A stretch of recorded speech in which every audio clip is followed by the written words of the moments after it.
Hyvää iltapäivää, guten Nachmittag, nice afternoon, a good afternoon. I very warmly welcome you to the closing session of our debates on Europe, which sees its third day of engaged discussions and very nice personal encounters.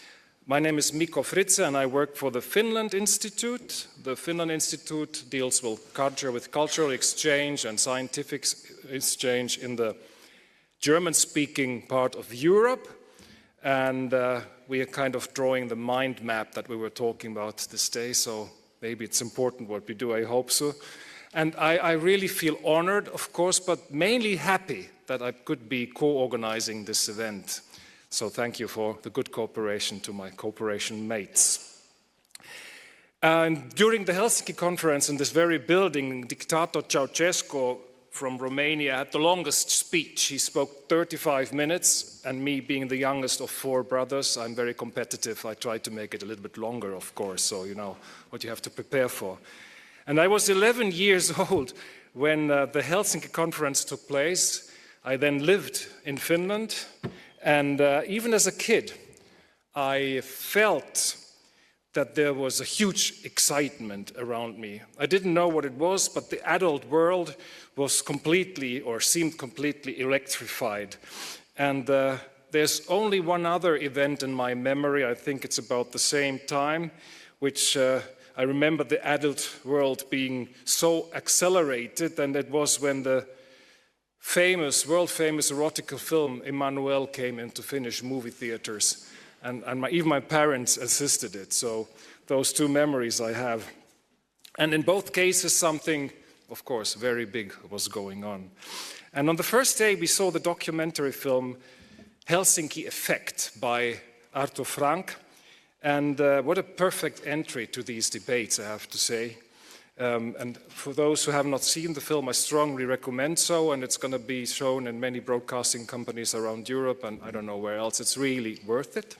And what remained in my head from that is that now when we talk about the Helsinki conference, I have all the pictures. I see Gorbachev, Brezhnev, Honecker, Schmidt, Genscher, Gromyko, and it's nice, it's kind of illustrated when we talk about it. But what remained especially is the understanding of how much time and how much hard work important democratic decisions may need, and what a bore this kind of process can be.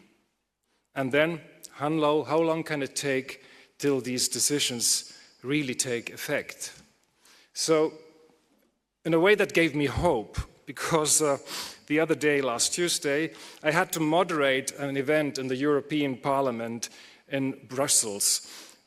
And honestly, how painfully boring is the political Brussels. What a drag to see and hear the delegates read their speeches, as I do, with monotonous voices from papers in front of them and not even lifting their eyes.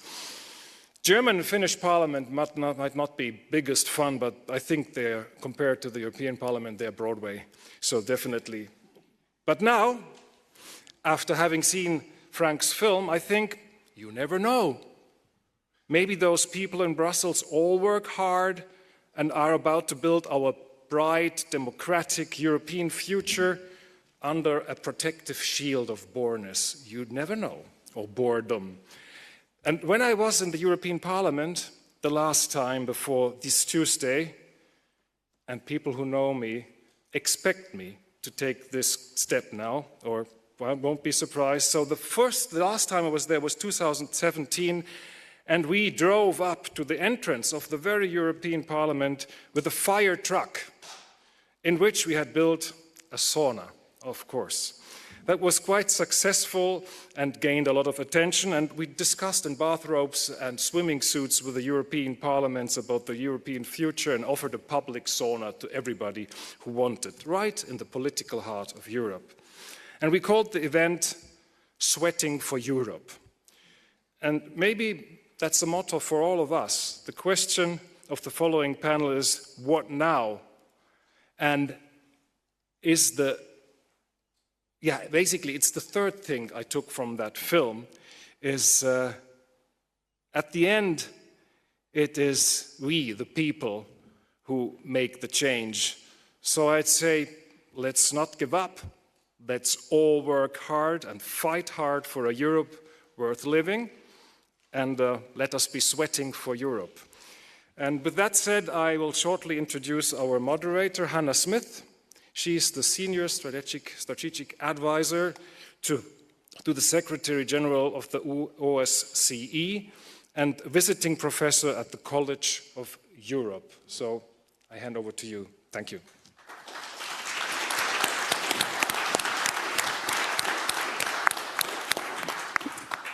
Thank you very much, and good afternoon for everybody. Very, very nice to see you all here on a sunny Saturday afternoon in Helsinki.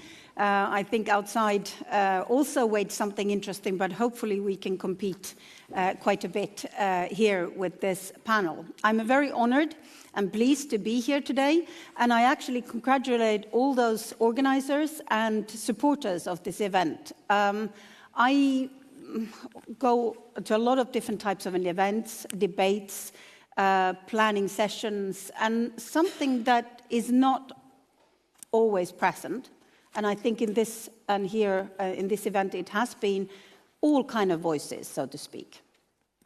OSCE is of course known for the approach of the comprehensive security, which means that there has to be the civil society, the political, the military, and the private sector, one could almost say, present to get the comprehensive view for the security. There has been a lot of different types of conversations going on, and our panel's job now is to little bit look at what after the final act, what now? A new world order for Europe and possibly for the world. But to get there, I think first we need to have a little bit of situational awareness, so to speak. Where are we now?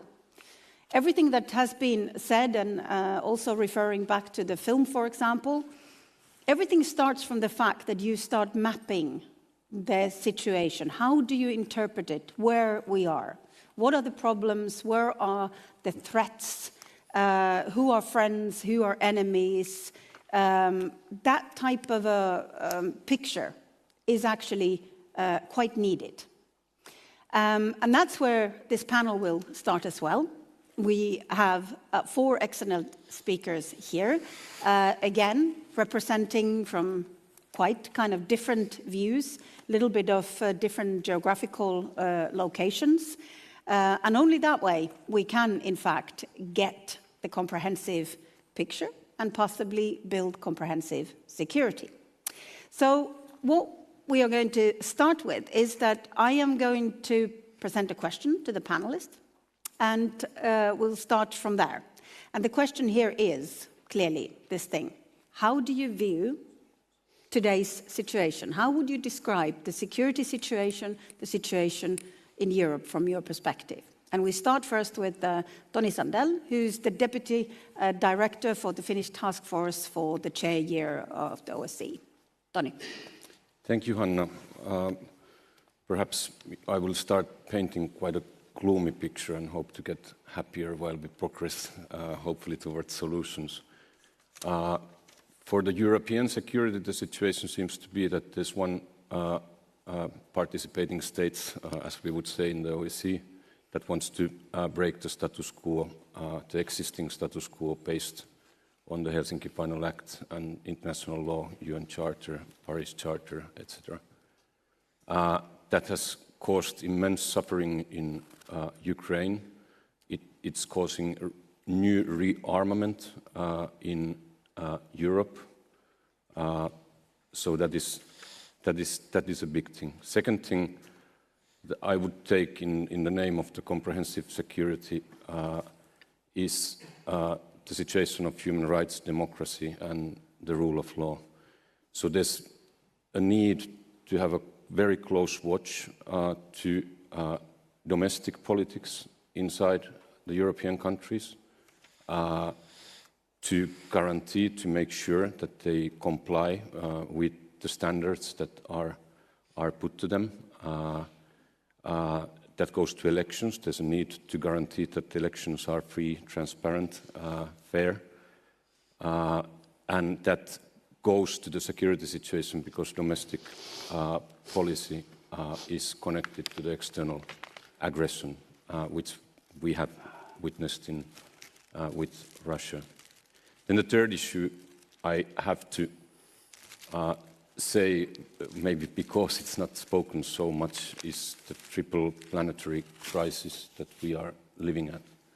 The climate change, the pollution, and biodiversity loss are the major threats, not only in Europe but globally, that humankind needs to face, and that's with multilateralism for sure. Thank you very much. You presented us now several, like you said, started with the gloomy things. What's the thing that worries you most? In the immediate, it's the European security to counter the Russian intentions. And in the less immediate, it's the other two. Okay, yeah. That's how it, I suppose, goes. Okay, so we move on now. Next is Veton Surroi, who is a Kosovan politician, newspaper publisher, and public intellectual. So how do you see the situation in Europe today? A bit more bleaker. Thank you very much. Thank you, Karl Henrik, for having me here and the whole team. Let me make 4 provocative points, if I may, to answer your question. The first one is we are in the Helsinki period. Helsinki is Yalta and Helsinki put together and compressed. And that means that we are in the age in which the new spheres of influence are being established, with the hope that at some stage there will be a legitimization of that new arrangement. Now, between Yalta and Helsinki, we had 30 years. We don't know how many years will go on, but we are at the stage in which the spheres of influence are established. The second point is that our identity and our collective security is being done by 2 forces that do not necessarily correspond to each other, but in our case, they are actors that are moving in that direction. And that's Mr. Trump's decision, which is not only Mr. Trump's, but it is a historical process in which the United States is saying Europe has to pay for its own security and cannot rely on our umbrella anymore. And Mr. Putin, who says, well, I want to make sure that I have a say in European security, and I'll do it the hard way. The third point is that we are still living in our own minds in Eurocentrism, in thinking that our problems are the biggest problems. And this is nothing new. This has happened before. In Rwanda, there was a genocide, but then only when things started happening that nasty way in Bosnia did our minds go in that direction. And the same is now with Ukraine. We feel that this is the highest, and of course for the Ukrainian people and for many of us Europeans it is. But at the same time, we lose sight that in this very big transformative moment, there are things happening which are re-evaluating our whole value system. In Gaza, in November of 2023, more children were killed in Gaza in only November of 2023 than throughout the Ukrainian war, throughout the Bosnian war, throughout the Kosovo war. But these are not white-skinned people who correspond to this culture, and therefore this is something that has to be raised as a question of the value system that we will deal with in the future. Great. Very interesting, several points, and I can't almost choose now which one of my questions I would put to you kind of first, but perhaps I'll take the kind of your last point, this Eurocentrism issue. How do you see it, this thing that, because each region is worried about its own security. Yeah. So this interlinkage that you mentioned now, the Gaza, then we have a Ukraine in Europe, there are several other issues in Africa and so on. So how should we deal perhaps this Eurocentrism and where are the linkages? Well, there are three elements to it. The first one is to be aware that the outcome of whatever we have entered is a multipolar world, and that it's not going to be a West versus the rest type of world. And that means Europe needs to have a shared security. And that means Europe needs to have a shared value system in that competitive multipolar world. And that basically means that we have to understand that our crises are interlinked and are part of whatever is going to happen in the future. And therefore, the outcome needs to be a shared European security system that includes places that have unfinished conflicts like the Western Balkans, and a shared value system that projects that genocides are not permissible, not in the European continent, not in any other continent, and that Europe has a voice on it. Great, thank you. Okay. May I just interrupt you? If you could push up your mic a little bit. I don't know where the mic is. Oh, okay. It fell? Now you need to put it onto your ears. Oh, okay. Is this better? Yeah. Okay. Great, so that was a technical break. I can repeat it again if you want. Yeah. Yeah. So after a short technical break, we continue, and we go in the order now. Everybody is sitting here. So next we have Nataliya Gumenyuk, who's a Ukrainian journalist and the CEO of the Public Interest Journalism Lab. All very interesting. Nataliya, what is your assessment of the security situation in Europe and perhaps the world we're living in now? In short term, it's definitely better than half a year ago, because I think Europe is awakening and kind of treating its security more seriously than it had used to do even like a year ago. We know the reasons. But as a journalist working in the field, I probably would be very practical, and the Russian aggression against Ukraine, it's kind of a good example. So I was always in a quite good... I was quite always hopeful about the work of the OSCE in Ukraine. And I was in Mariupol on September 5th when the Minsk agreement was negotiated. And I've met the first Ukrainian soldiers coming from the battlefield for that one day when there was ceasefire since then. I think it lasted for 1 day or so. In any way, till 2022, there were not a lot of us who kind of supported the Minsk process, at least thinking maybe it's better than nothing. But unfortunately, that was used as a trap, and we treated, the repressions, the political persecution in occupied Russian areas in this framework of human rights, in the Helsinki mind, Helsinki Act mind.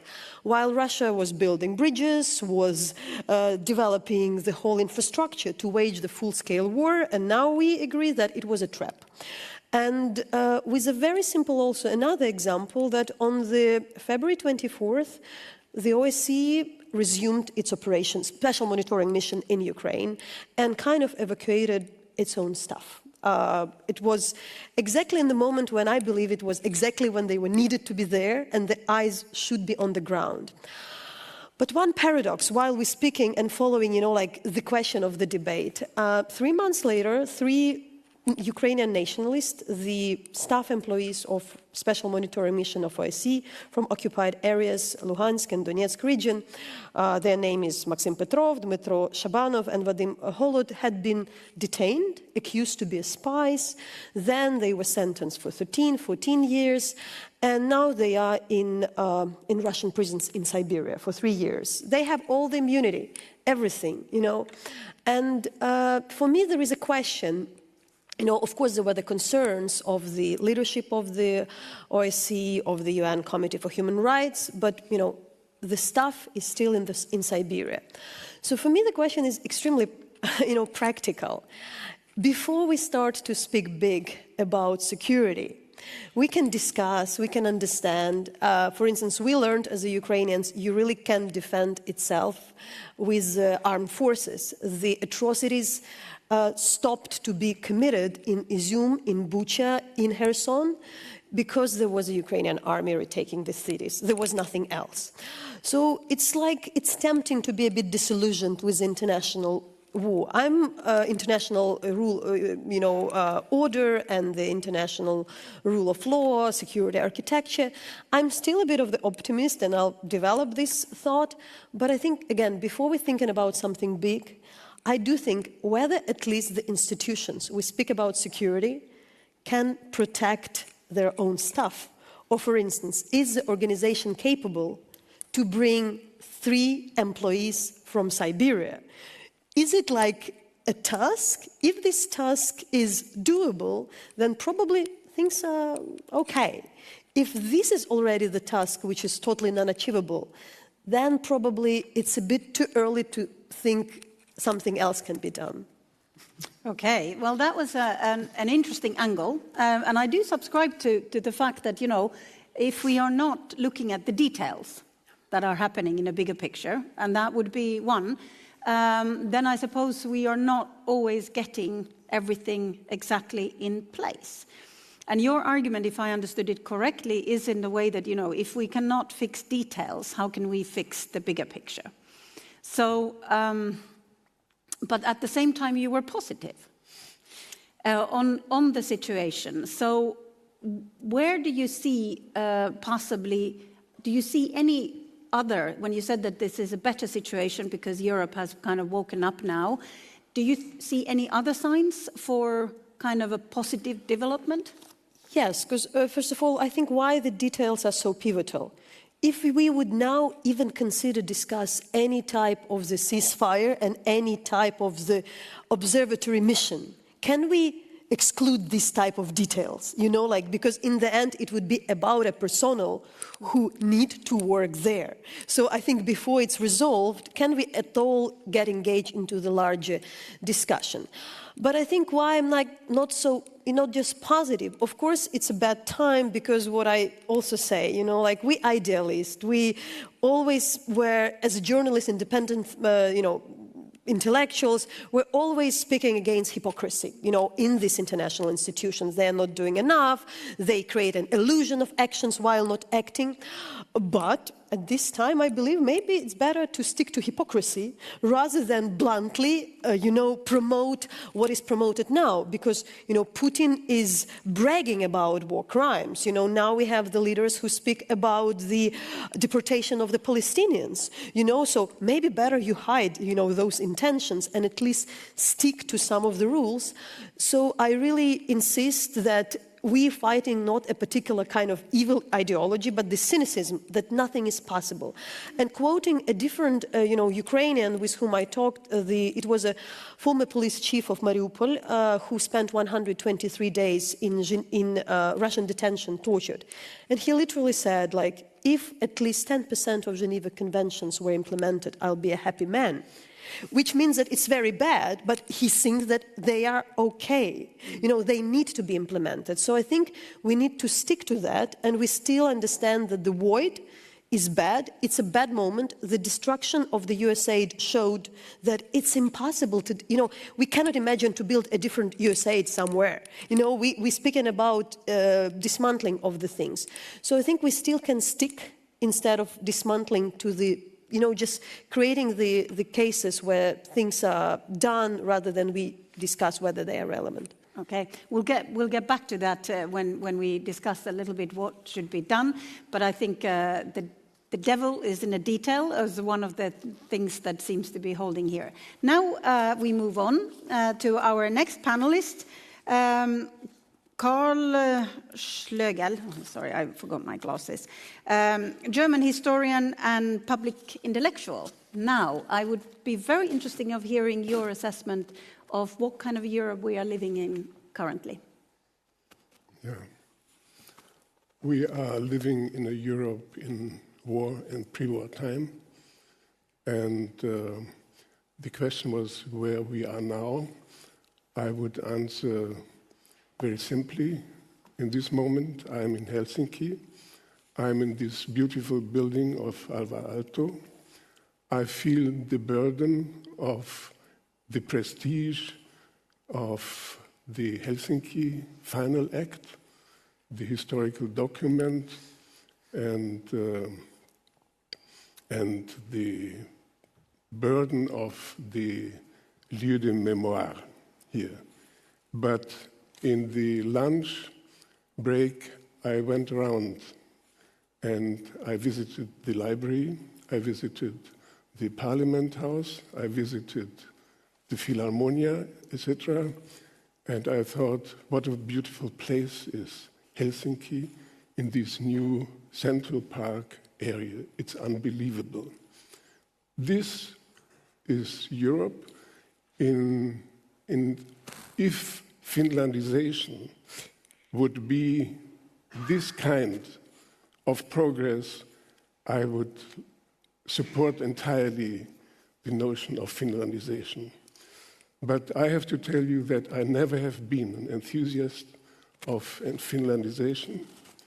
As somebody who came first time in the 60s to Prague, to the Spring of Prague, to the Soviet Union, and I perceived Helsinki, the conference in Helsinki, the shadow of the occupation of Prague in '68.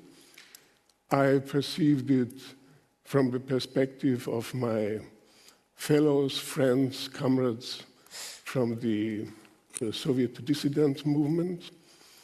Of course, I know that, and I got to know these people from the Helsinki committees in Moscow, Vilnius, Kiev, and others, and I know the impact of this conference had for the civil rights movement, for the dissident movement. But I think there's a great ambivalence that it is in a certain way the end of Cold War, yes, but in another respect, it was the consolidation of the post-Yalta order in Europe. So what now is going on, I mean, I'm from an older generation. I have to say I had 3 great ruptures in my lifetime, in short lifetime. This is 68, and I mean 68 in West Berlin, in Prague, and in Moscow. The 60s existed also on the other side. It was a great time to go beyond the Iron Curtain, to move around and to see that there's a great world to discover for our generation. The second was 89, when the wall came down around the corner in my Berlin apartment. And so I have 2 great events in my personal life. But the third one is Crimea 2014. And I was in the so-called Russian Spring in Donetsk, Luhansk, Kharkiv, and other places. And I never could imagine that this time would come back. And so I had the feeling that the generation I belong to is challenged to go back to fight. And the question is how. And I have to say I feel great problems to articulate and to find the proper language and words for what is going on. I mean, the short formula is war, pre-war, and that Europe has to defend herself.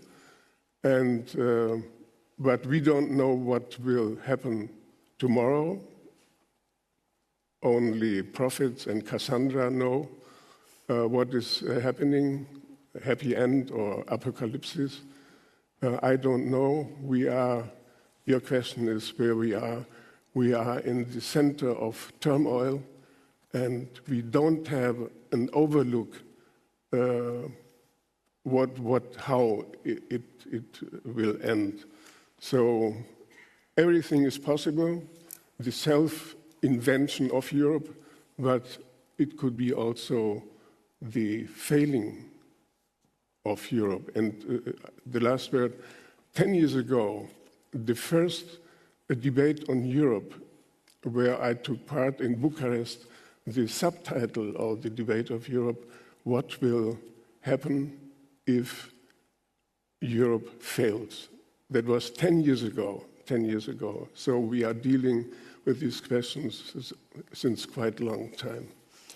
Thank you very much. Since you are a historian and you took now the historical reference on these things, do you think that history repeats itself? Or do we have a chance to move forward as such? Or are we kind of in these cycles of crises, war, then have to negotiate the peace, little bit peaceful time, status quo, and then again we getting back to the same cycle? No, I'm not a determinist or fatalist. I do not believe in repeating history, but I'm quite sure that we can not learn, but we can take lessons, we can study the past and get information how the historical process was going on, etc.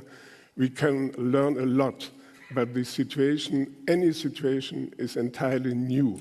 And the question I have is, how can we come to terms with an entirely new situation?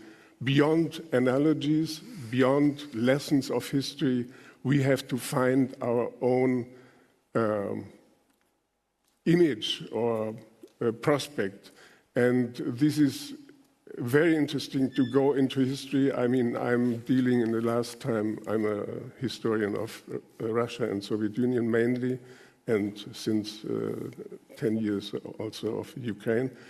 But I was very interested how our exile people, Horkheimer, Adorno, and Krakauer, etc., what could they do as intellectuals, sociologists, scientists, what could they do and contribute to analyze and to fight against fascism?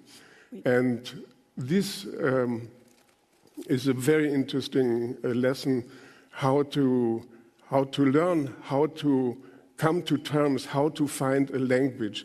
And the last sentence, we have not, this is my conviction, we have not found the vocabulary, the notions, the categories for defining what is going on. And I have in mind especially Putinism and Trumpism as new phenomena.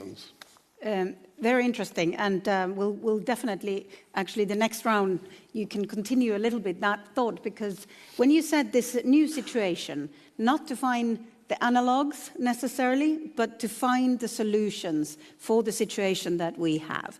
Next round, I'm going to ask you about the solutions. You described now the situation in Europe, quite bleak, a little bit hope. Devil is in the details. History not necessarily repeating itself, but we have definitely a lot of different types of challenges, possibly a new established sphere of influences, individuals that challenges the fact looming in the history back is the Helsinki Final Act, of course, and Paris Charter, UN human rights charters, bringing the Yalta kind of in and so on.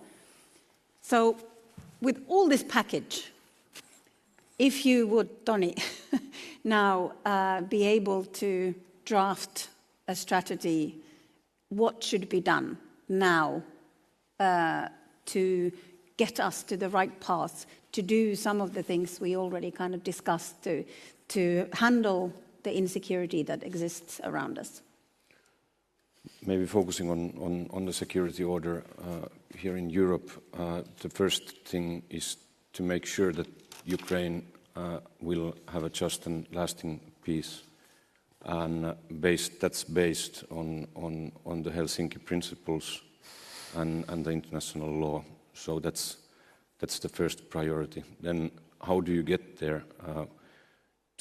Ukraine wants peace. How do you get to the real peace negotiations? You need in the conflict resolution, you would often relate to the mutually hurting stalemate situation. So mutually hurting stalemate is achieved by supporting Ukraine and weakening Russia with sanctions. And there's a need to build up the deterrence in the meanwhile in Europe as a whole, unfortunately. So that is one thing. Now there's a way out for this theory. There's also the way out. One needs a way out. And now Trump has, in a way, offered some type of a process for the way out. But there seems to be a lot that needs to be done. For the Finnish chairpersonship, Finland is chairing the OSCE this year in the 50th anniversary of the Helsinki Final Act. We consulted all the 57 participating states and also the partner countries, and it came out very clear. That was back in 23-24 when we carried out the consultations, that what you need to do is stick to the principles. So it's one participating state with the support of another one, for sure, that is violating these principles. But I would claim for the spheres of influence, for instance, that there has been quite a lot of reference in different OSCE texts that there is no return to that. That's kind of as long as we stick to these our core principles united together, that's going to be done. Great. So you mentioned one of the kind of first things, support Ukraine, weaken Russia. Because there is quite a bit happening, at least. Support exists here and there, but what, in your opinion, we could do more? We can provide always more military assistance to Ukraine. The coalition is now there, coalition of the willing, and really I agree with Nataliya that Europe has really come together now on supporting. So it doesn't look that bad. What needs to be done is to claim accountability for the violations of the Russian Federation, and that is a very important, though very difficult task, knowing how the conflicts and previous wars have tended to end.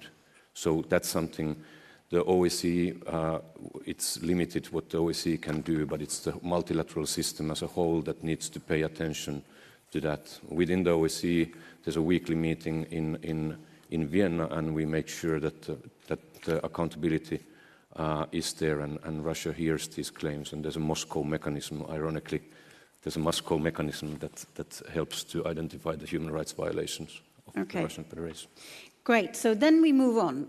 Veton, you mentioned in your first intervention the shared security connected to shared values. Yeah. And the picture you painted about Europe was not, or the security situation, not so bright. What would you say? What could we do better? What should be done to move forward towards the brighter future?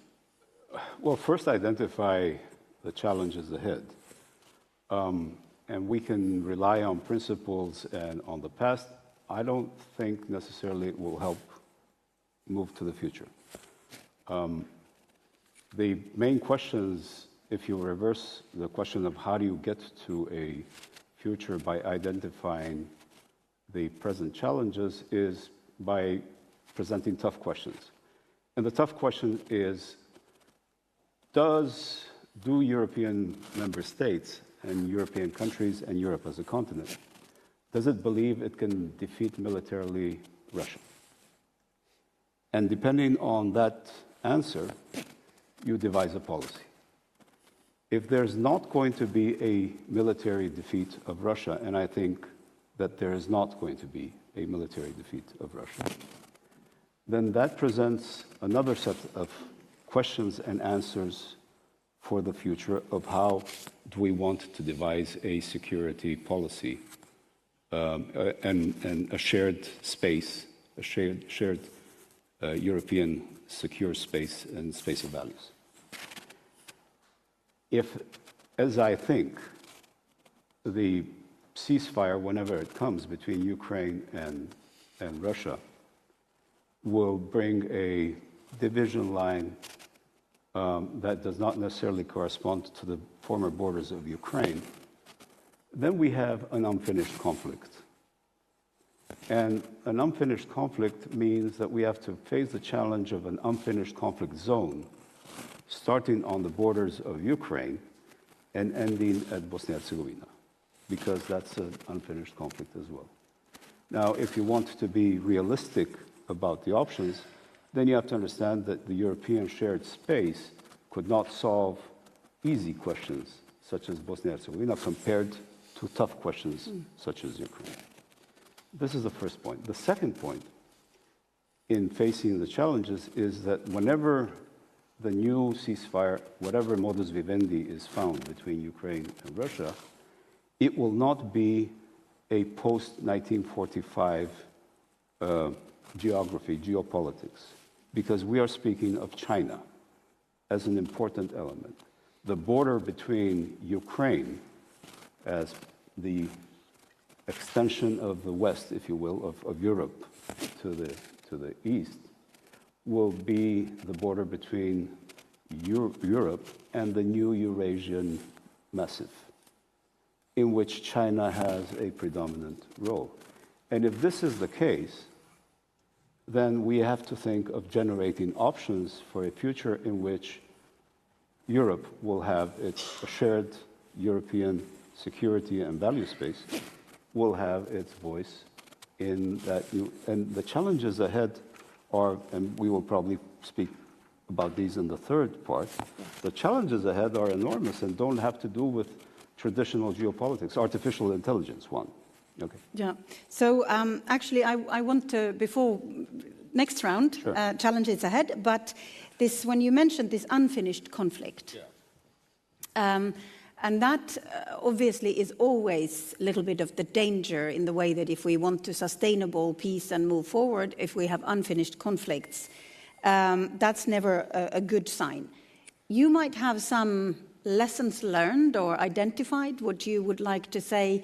What should be done that the unfinished conflict perhaps either would be finished or at least in the way that they are not kind of a brewing the next war immediately? Well, if we take the Western Balkans as an example, these are low-hanging fruit in comparison geopolitical challenges. Resolving the relationship between the Republic of Kosovo and Republic of Serbia is a small challenge compared to Ukraine and Russia or Bosnia-Herzegovina, a fully functioning democratic state that is respecting the will of its citizens and of its nationalities is something doable. But if it's not doable, then it is because it has not been identified as a geopolitical and geostrategic challenge. And now is the time to do it. If you cannot solve Bosnia-Herzegovina, if you cannot solve Kosovo-Serbia, how can you deal with more or bigger challenges that lie ahead? And the challenges that lie ahead will be enormous in the relationship between Russia and Ukraine, or that is Ukraine as a prospective European state, and its neighbor that has historically not wanted Ukraine to become a European state. Okay. Nataliya, you already mentioned a little bit on this kind of trying to solve kind of details, although important, and so on, to try to move forward and so on. But perhaps you can elaborate on that one, that, you know, what needs to be solved or what should we do better? I think I would reformulate. So it's not really about the details. It's more about not even walking the talk or not being hypocritical. It's exercising what is written. It's actually, instead of talking, doing. So I'm not really like, it's not about spotting some things and solving small things, but literally doing what is written and kind of following up that if there is a particular law or particular way to reach accountability, it's there. It's not forgotten. Of course, it's very unfortunate that within the last couple of decades, quite a few authoritarian governments, regime countries, learn how to hack the system and how to use these, either the Security Council of the UN or OSCE meetings for their favor, how to use those platforms for their benefit. And of course, there could be some creative ways, how we use the same legislation, the same meetings to be a bit more creative. First of all, not let them do that, but like to fight with at least our own venues, not just like take it for granted. And but I think that what is important, and I'm insisting, it's not about dismantling these big existing structures. You mentioned the coalition of willing.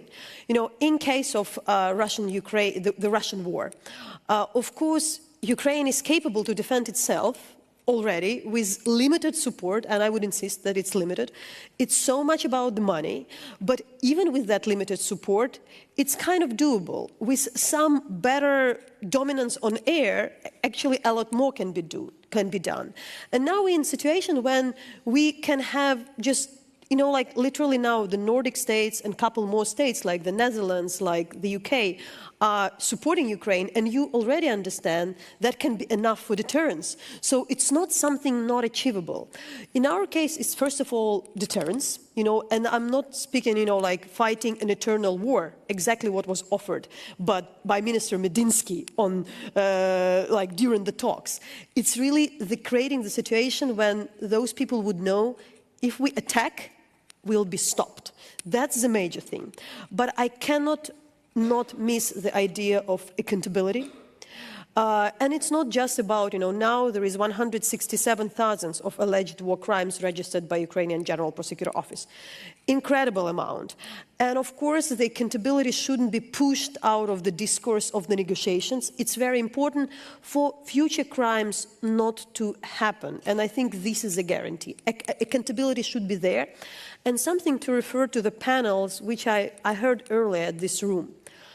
Instead, I think we also need to avoid this kind of playing who is a bigger victim. We need to use all the venues to speak about all the victims. Use the European platform to speak about Gaza. So, for instance, instead of raising the question, how dare we speak about Ukraine if we don't speak about Gaza? We need to speak about Gaza, about starvation in Gaza. And, for instance, now Ukraine have to fight for support of the International Criminal Court, which is attacked because of Gaza, we know it. But, of course, we need to fight that this court exists because it's a part of the accountability. So deterrence, exercising, not just details, but exercising what is written, deterrence and accountability. Okay.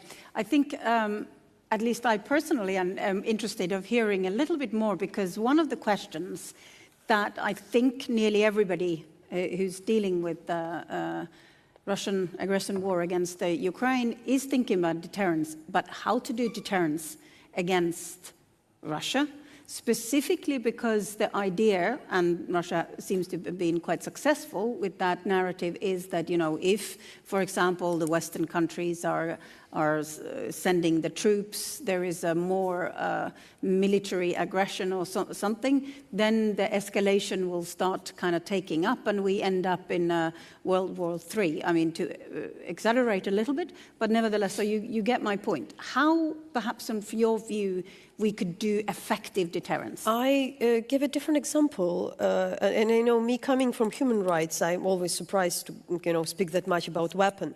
But in 2022, there was this deal brokered by Turkey and the UN in Black Sea about the delivery of the Ukrainian grain outside to Africa, Asia, elsewhere. It was very slow. In the end, it didn't work. Russia attacked the ports in Odessa, Mykolaiv.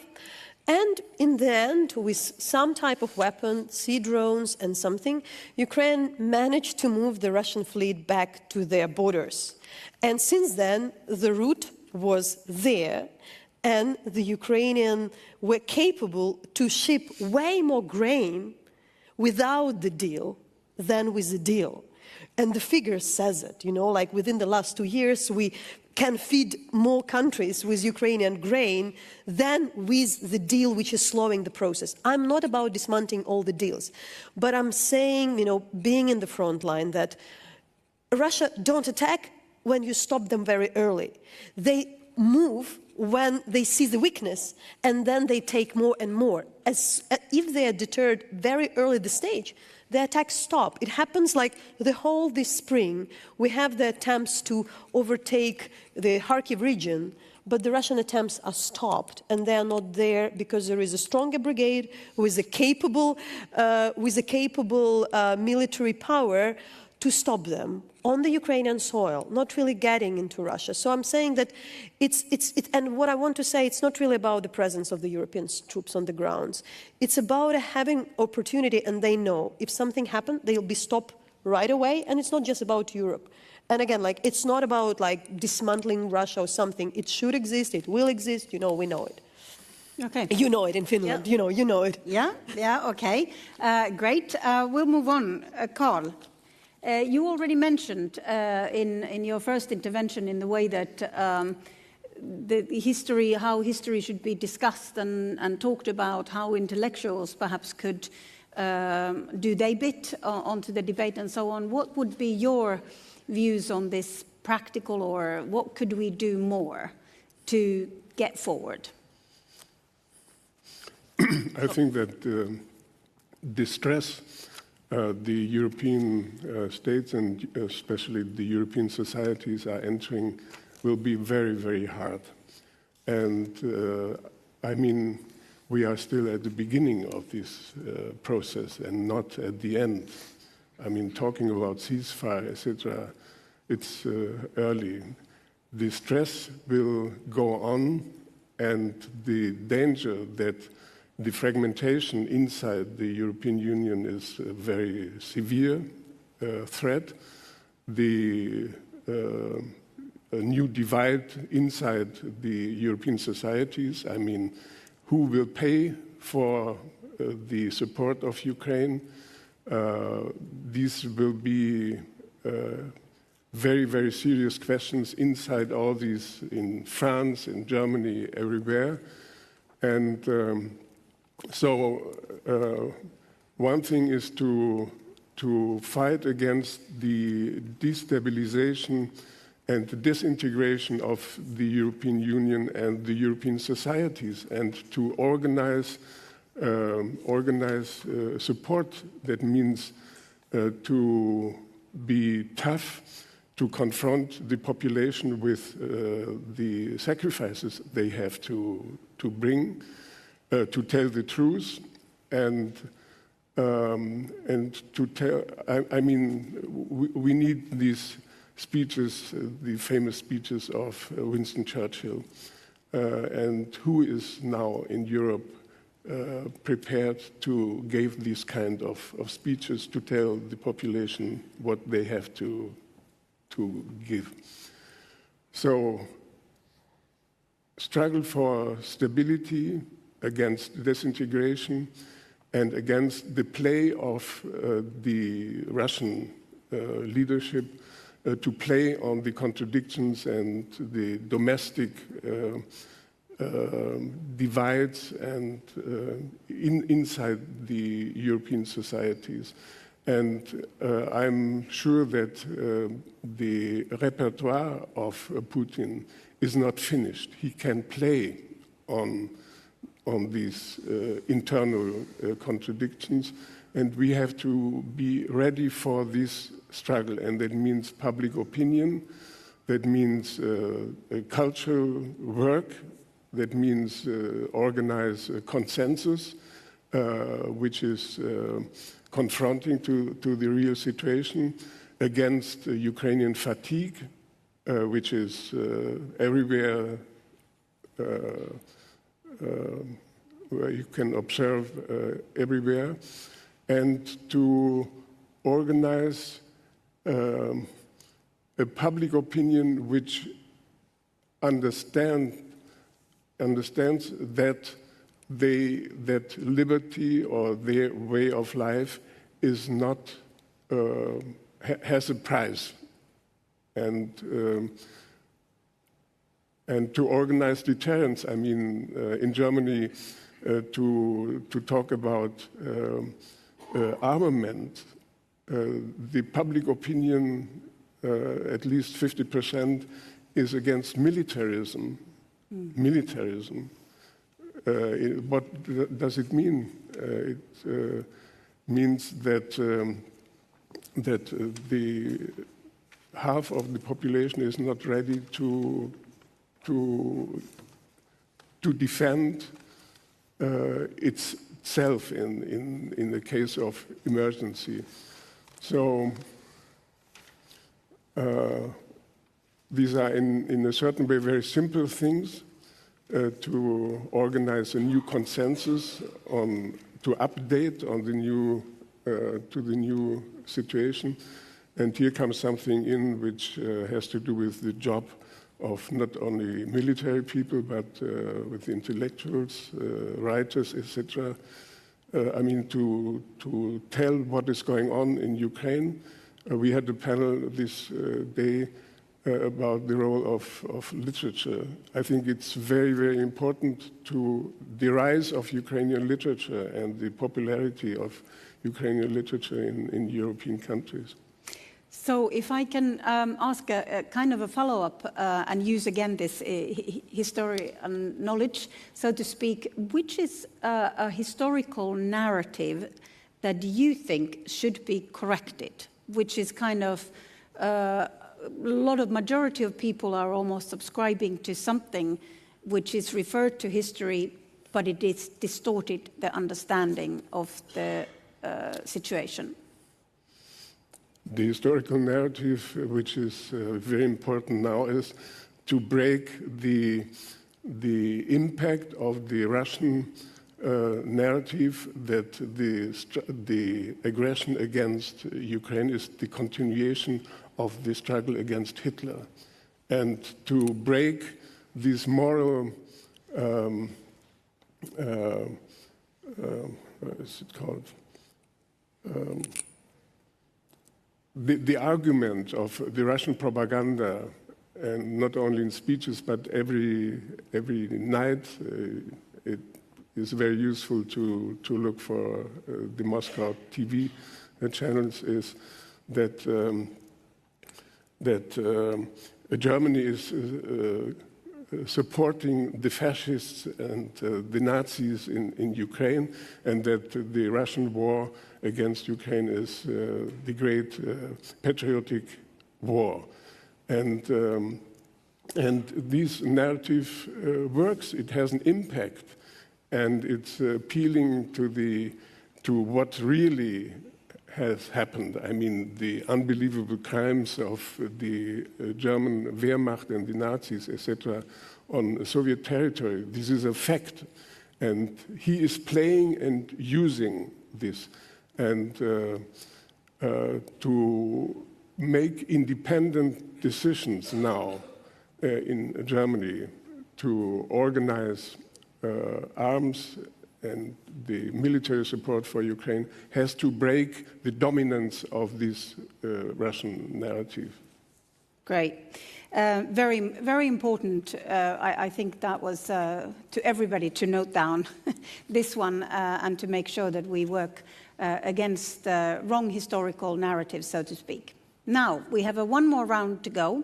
And after that, I open up it to audience, so think out of your questions. And the final round is, of course, to try to look forward to the future, so to speak. Finland is the chair of the OSCE now. Quite often, the chairs, anyway, talk to the next year, upcoming chair, so that one could try to find for the OSCE work, for example, a certain continuation and so on. and with the idea that that would enhance the security in Europe. Toni, what would be your outlook? What is going to be done? How perhaps this year will help to the future? How do you see that in a futuristic perspective, so to speak? Yeah, Switzerland is taking the helm of the OSCE next year, and I understand they are in the middle of their planning, so I'm not going to kind of take their right to do so, but I would assume that also Switzerland will place a lot of emphasis on the principles of the organization and upholding them, respect to the principles, and hence directly from that comes the support to Ukraine, and depending on the situation, we have discussed here on the possible ceasefire in Ukraine. Perhaps we get there later on, but there's lots of contingency being done. Of course, the OSCE has done on that as well. Then the recommendation would be here that it has been lots of days, and with writers, with civil society, I think that's something that should be upheld, that the civil society is actually one of the assets of the OSCE, and we should respect also the history of the Helsinki Final Act. We pay tribute in a way by highlighting the importance of making sure that civil movements are free to act, and that's not happening in many places. There are foreign agent laws, etc. So this kind of I started with human rights, democracy, and rule of law. That needs to be upheld, and there are other organizations like Council of Europe that is doing that work, but that we need to take care of that. Then for looking at the longer perspective, and that's always the question of, now it's the time for deterrence, now it's time for armament, but there will be a moment when some type of a dialogue will be needed, for sure.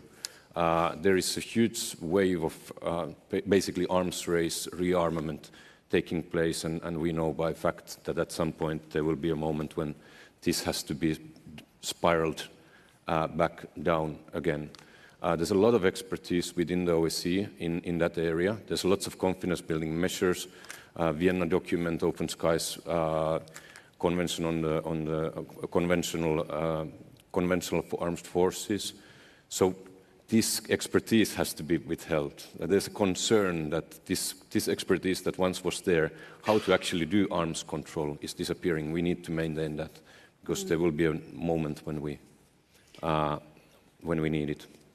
So when you mentioned already these documents, for example, and there has been in different contexts, I think, even debate on even the Geneva Agreement on war crimes and things like that, that should things, old document, be updated for the future, for the new kind of situation? Do you see that kind of a need, or do you see, and this is a leading question a little bit, could they be interpreted in a different way, or do you see that, perhaps for now, not to dismantle, like Nataliya said, anything, but we need to be prepared for the fact that something new written needs to come to replace the old? Yeah, that is a good question in the longer period. In any way, there needs to be should the political process start at some point, there needs to be a framework for that process to discuss different issues. Now, the situation is that all the 57 actually are committed to the Helsinki principles. If you read 10 out, you realize that actually Russia is violating all of them, but they are committed due to the indivisible security concept that there has been a reinterpretation of it. So that discussion needs to take place. There's a firm basis in the existing principles, and that's not only European, it's global. That core is there and needs to be upheld. Whether there's another kind of political agreement recommitting to that later on and adding some new elements, that's another question, but the time is clearly not now. Okay. Veton, you actually mentioned something rather interesting also in your previous intervention about when you brought in China, and then mentioning this thing that when perhaps one day, and hopefully, there is the peace that Ukrainian border might be a border between Europe and Eurasia. That was already a little bit futuristic, looking foresight. Would you give us your picture on the world in 10 years' time? How do you see? Where are these things taking us now? Okay, we can measure it by several indicators. Let's take a light bulb. When you ask a question to ChatGPT, any question, it takes 20 minutes of energy of a light bulb. In the process of asking questions to ChatGPT, which we all use and we will all use more and more, there will be more demand for energy. At the end of this century, there will be a deficit of 7 to 8% of energy supply, only based on artificial intelligence use. And that means that we are in a new world in terms of energy consumptions, and why. The second element is that at the beginning of the century, Chinese middle class came up to maybe 4 to 5% of the population. Now, in the quarter of the century, they are the same as the United States middle class. Now, what comes out of this statistics are two forms of governance and two forms of government culture.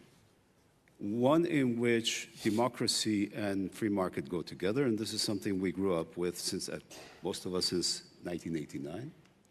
The other is that free markets and capitalism does not need liberty, that it can be a controlled type of capitalism, and that it can succeed in revolutionizing societies.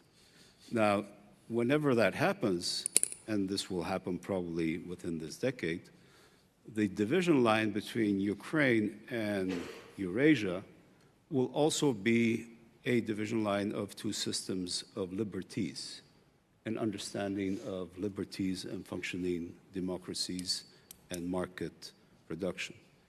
All this now will be linked with artificial intelligence, which can be a challenge for democracies as well. It could be a good tool for democracies. It could be a bad tool for democracy, or a tool against democracies. Now, these are all challenges that we have to take together. And when we see the war in Ukraine, we have to see it in its totality of global change. There is not going to be a return to a previous state. Okay, and just a little more on this, since you brought now in the AI and the conflicts. You mentioned bad tool or good tool. How do you see AI possibly affecting, either good way or bad way, solving conflicts or war? Or not solving? Well, follow the money in AI. And if you see where the money is, presently it's not on the side of democracy, is it? If you see the arrangements that will be built in the future, and this will be part of something that was announced much earlier by Brzezinski in his chess game of geopolitics, is that there's going to be a strategic pivot to the east. 25 years or more ago, he spoke of Ukraine as the pivot. He also spoke about the Middle East. We have now seen only in this week the potential of what is going to happen in the next 10 to 20 years, which is the Middle East being transformed not only into an energy hub, but also in an AI hub. And this will have an enormous potential, transformative potential. It can have a positive, it can have a negative potential. Now, the question for Europeans is, how do we engage in this transformative next quarter century, which is what we are now living? Great, thank you. I had, in fact, last semester at the College of Europe, a student who made a master thesis on AI as a negotiation tool for political purposes, since in a private side, and I learned a lot from her thesis, and I was a bit kind of puzzled how to cultural issues will be brought into it, but obviously that is something, development that is coming. On this side, I asked AI about how to solve Kosovo and Serbia. They had an excellent solution. I sent it to a Serbian friend. He agreed totally with it. I didn't say it was ChatGPT. He claimed it was my idea. Well, that's an interesting example. Nataliya, you did say when you started that there was these two first came with the bleak start, and you actually said, no, I see a little bit of hope, which is a surprising thinking of the situation and the ground, which I like it a lot. Can you give us, in fact, positive, or is it just now you see it positive and you see future actually a bit more gloomier, or how do you see this development now forward? So the best thing which happened to me personally after the full-scale invasion is I used to postpone things, and now I'm living in present. I really appreciate my life for the last 3 years. Sometimes it can be, very grim if you speak about from a different perspective. We had a chance to make a report. I'm working on the project on documenting war crimes, and we had a chance to talk to the local prosecutor in Mykolaiv region in southern Ukraine, who is very much in a rush to, investigate those cases with horrible motivation, because she doesn't know if she survives tomorrow. That's why she is, speeding up. And I also think that we need to think about tomorrow, when the crisis, today, when the crisis is there. But mainly because for us, we treat the war and what's happening as a hard labor. It's just everyday hard labor for the rescue worker who saved a person today, for a doctor who saves a person today, a soldier who also saves a person today, something to appreciate. That's why I'm really, very cautious about those talks about fatigue, the terms. I've been asked about Ukraine's fatigue as soon as April 2022 on the first conference with the journalists. Because I think the fatigue comes generally from the proposition of we are powerless. And I don't think I am. I think I can do still a lot, and we all still can do a lot. I work with the horrible things, listening to the testimonies of the survivors. Every of them is inspirational about the courage of those humans surviving that most darkest moment and finding some light in the end of the tunnel. It's hard for them, but we still can do something for each of them. And that is my call. So you mentioned fatigue in terms of this European fatigue regarding Ukraine. So for me it's all relevant, because I usually, for the last couple of years, travel and work with, let's say, difficult places. Brazil, South Africa, I need to explain complex issue for the Arab countries. It's my first time in the Nordic states since the full-scale invasion. I do not take for granted that Ukrainian flag over the Helsinki Central Station. Thank you so much. I really appreciate it. We don't take it for granted. I'm truly surprised. In Kiev, I don't know it's even there. There are some people putting those flags. I heard about that, but, I do not take it for granted, and it's very important not to take it for granted. That's why I generally think, in all the European debates, I always, try to shape them when I talk to my colleagues, partners, friends, journalists, saying why you constantly write or speak about all the threats and about everything we can lose. Let's speak about how much we can protect. Professor Schlögel started speaking about this area. It's something to protect. Ukraine has so much for the last 12 years of me, coming, and not 12 years. My students' years and my career started during the Orange Revolution. We have free media. We have democracy. We like our country. It's a worthy country to live and protect.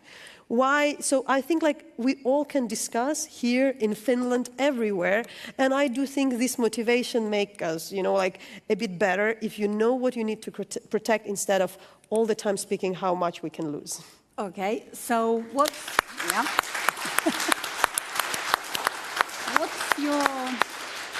your wish for the future? You said that living today is important, which is true, looking at it from the positive side, working hard, absolutely.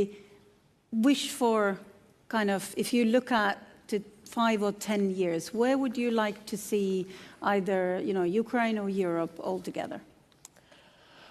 Yeah, it's being very serious.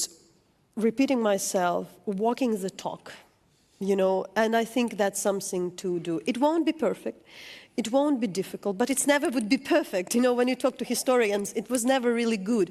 So I do think we need to really defend, our freedoms, first of all, but always also trust the people. In this regard, I do think for Ukrainians, we know what saves lives. Trust us. At this stage, we know what saves lives and what doesn't. So if we try to argue that this is exactly what can save lives, listen, and then we can have pretty reasonable life. But honestly, as my generation, and it's something important to mention, because I remember Donetsk when Beyoncé was singing in Arena Stadium. It was not so far long ago. It was 15 years ago. Now it's a warlord-run, horrible, kind of anti-utopian place. It's not North Korea, which has been created in 1953. I saw myself this change. So I don't think really, we can survive. Our life can be good in Kiev, in Helsinki, in Lviv, in Kharkiv, but it shouldn't be on the expense of the people left behind in Crimea and the Donbas. So if you really speak about Ukraine, I don't think that we need to allow those generations to stay at that gray zone, because we know if we don't solve it, it'll stay forever. So my dream, my kind of vision, it's not a dream, is like let's those generation of Ukrainians living in these territories don't live in these horrible places for the next decades. Okay, and Karl, how does historian look to the future? In the way that from all the historical knowledge and studying on that and so on, how do you take that kind of looking forward? And how does it look to you, Europe, when you look forward? What I learned from history is that you cannot say in advance what will happen. And I mean, even in my lifetime, there have been events which were not in my horizon. For instance, 9/11. It was a new picture of a new world, the end of a certain era. And of course, the annexation of Crimea, it was for me a shock, which forced me to read the entire history. And it was not February 2022, it was Crimea. So even in the last years, our experts did not expect that something happened like the Prigozhin adventure, or that about 800,000 young people from Russia moved across the border to Kazakhstan, to Georgia, to Turkey, etc., escape the mobilization. So nobody of our experts expected that the Ukrainian army would resist and make a counterattack in Kiev and in Kharkiv. So for me, it is quite open. And I would say it would be, I cannot think about what is going on in 20 years. My imagination is too poor for this. But what I would like that we are doing more intensively is to listen what's going on inside, in this case, Russia.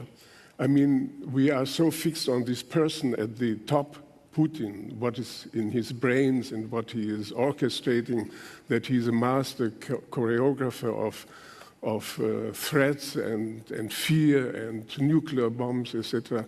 But what is going on in this huge country? I mean, when I take a lesson from history, one of these events in the Crimea War. The outcome was the fundamental reforms of the late Tsarist Empire. The Russian-Japanese War, that was the start of the Russian Revolution in 1905 up to the end of the Civil War. So I do not plea for the black swans, you know, which will save us. But my motto is to be prepared for everything, that everything is possible, and we don't even know what is going on tomorrow. But what we can say for sure is that we have to defend ourselves. And I mean not only Germans, but in this case, the Ukrainians are defending Europe. This we know for sure and exactly. But kind of prophecy, what is going on with the post-war Russia, I have no idea. There are huge discussions in the exile from invention of a new Russian Federation up to apocalyptical scenarios of civil wars and interregional wars, etc. I have no fantasy for this. And looking what's going on now, to listen, to see, and it's hard. I was 2 days ago in Narva. Years ago, you could just go in 3 hours from Tallinn to Petersburg or from Helsinki to Petersburg. Now I cannot go. I cannot listen. I cannot look. And maybe we have to cooperate much more with the people who are living now in exile, the Russian exile. So even if you said that you cannot imagine, but luckily you mentioned 20 years, because now I still ask you to imagine a bit, this kind of a changing event, because you mentioned 9/11 and annexation of Crimea. Can you imagine, but not 20 years, I'm not asking to do that, but in some kind of a very near future, what could be an event that has that kind of a changing, shifting dynamics, changing aspect? Can you imagine at least a bit for us? Yeah, first I think we didn't talk about America. I think that despite all these terrible things with this Trump at the top, and despite all what happened in the Oval Office, America is still existing. The biggest, richest, most powerful democracy in the world. So we should not forget this. This is one point. And the second, it could be that under the threat of aggression from outside, Europe could reinvent in a certain way. And there have been situations, and I have in the last time reread the books from Raymond Aron in defense of the decadent Europe. And I would say Raymond Aron was a very, very precise observer and analyst.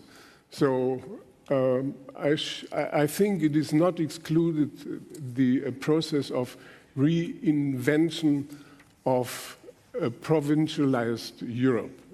So a redefinition of Europe in the new global play. And so I'm not without hope, but I have no ideas for what is going on in 30 or 40 years. Thank you. That was, anyway, very, very interesting. Now we have finished our rounds. And in fact, we should have at least 15 minutes time for Q&A. So I invite 10 minutes. 10 minutes. 10 minutes for Q&A. Yes. So please. Ooh. Or 5 minutes. Yes, please, there. And present yourself. Yeah, Henry Fox from the University of Turku. Thanks for your excellent interventions. I've been reading a big, huge book by Benjamin Nathan, I think his name is, on the Russian dissident movement. And the point is there that the movement actually started off in the 1950s with people who said that we need to stick to the Soviet constitution, respect the constitution. I wonder whether this idea could be something for Europe also in the future. Could there be some sort of a parallel? Actually, now you answer all round, and that's the last round. Since I did not see very quickly any hands, and was there a, okay, one there. Let's take that as well. And then you answer at the same time, because I looked at the wrong clock there. You, Veton, said that look where the money is going. And I actually think that is the problem. And at present we have, rules, ESG, that private investors should invest in. But Fogh Rasmussen, the former NATO Secretary General, introduced that we should, in those principles where we are investing, introduce a D, that it should be equally acceptable to invest in defense. And second, we are using indexes for investments that do not take any account of democracy. Could that also be introduced? Because I think that you have pointed to one of the many problems. And finally, I cannot refrain from quoting Kara Murza, who in Frankfurt in December told, democracy movements in Russia have happened after defeat, in military defeat. You mentioned the Japanese-Russia war, we know Crimea war and so on. Finally, I should have introduced myself, but I was so worried that Hanna wouldn't give me time. My name is Astrid Thors, I'm former this and that, and have also worked with the OSCE. Thank you. That was a good reverse order. Your replies to the questions and your final whatever you feel that you want to still say, but short and sharp. And we start with Karl. I have read the book of Benjamin Nathan's, but I didn't get your question, I have to say. Whether we should stick to the constitution. Yes. Yeah, right. Yeah, that was a very interesting period in the history of the dissidents to refer to the constitution, even the Stalinist constitution of 36. That was the same game as the dissidents in Eastern Europe referred to the Helsinki Final Act, and insofar, that was a certain period in the history of dissidents which came to an end in the 70s, when people organized themselves and stopped to refer to the Constitution. Yeah, to the question, the economics, I can't say, maybe. Okay, Nataliya? So prior to the full-scale invasion, our organization did a number of the research, what was lacking in the society to get unity or something. And a lot of Ukrainians felt kind of that they're not empowered. It was like one of the why people believed in some of conspiratorial thinking, mainly because they didn't feel like something matters. Their actions matter. What I feel today that in Ukraine, why things work, because somehow every person, not every, but quite a lot, bounded to do something. You either serve to your community as a volunteer in a village, you probably serve in the army or send your kids to the army or brothers. And in return, you feel that the government and this country are accountable to you. What I'm saying that Ukrainians are exercising citizenship every single day, most of us, to extent we were not forced to do that. So I think for me, it's not about sticking to the constitutions.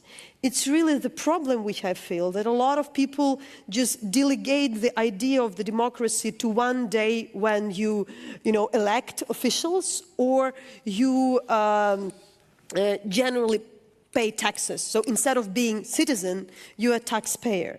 For me, the major idea is that if you really exercise your citizenship, participate in the politics, that's the answer. And really briefly, you mentioned the East, but I do think that like also being a lot in Asia and following a lot, money, you know, there are a lot of democratic societies globally. We shouldn't think about the rest of the world as not democratic. People in Latin America, Asia, Africa, they're fighting for democracy. There are way more things to connect with them based on values. Okay, Veton.